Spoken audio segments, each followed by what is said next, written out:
মাদককে না বলি, খেলাধুলায় জীবন গড়ি, এই প্রতিপাদ্যকে সামনে রেখে ভোলা সদর উপজেলার ধনিয়া ইউনিয়নের তুলাতুলি এলাকায় ঈদ পুনর্মিলনী ফুটবল টুর্নামেন্ট 2026 অনুষ্ঠিত হয়েছে। ঈদের আনন্দকে ভাগাভাগি করার অংশ হিসেবে ঈদের ছুটিতে বাড়িতে আসা স্থানীয় যুবকদের আয়োজনে ফুটবল টুর্নামেন্টের আয়োজন করেছেন এলাকাবাসী।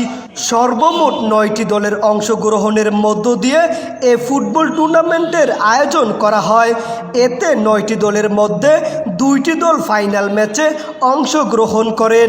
সাদ্দাম মনির স্মৃতিসংঘ ও ইউনাইটেড এফসি হাড্ডাহাড্ডি লড়াইয়ে শিরোপা জিতে নেন ইউনাইটেড এফসি।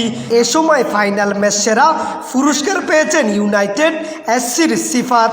টুর্নামেন্ট সেরা পুরস্কার পান সাদ্দাম মনির স্মৃতিসংঘের মহিউদ্দিন।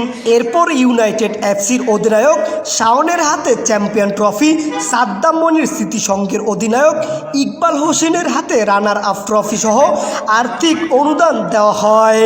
পুরস্কার বিতরণী অনুষ্ঠানে প্রধান অতিথি হিসেবে উপস্থিত ছিলেন Mohammad Alamgir Hossain, PPM police super প্রশাসন, রংপুর ডিআইজির কার্যালয় রংপুর।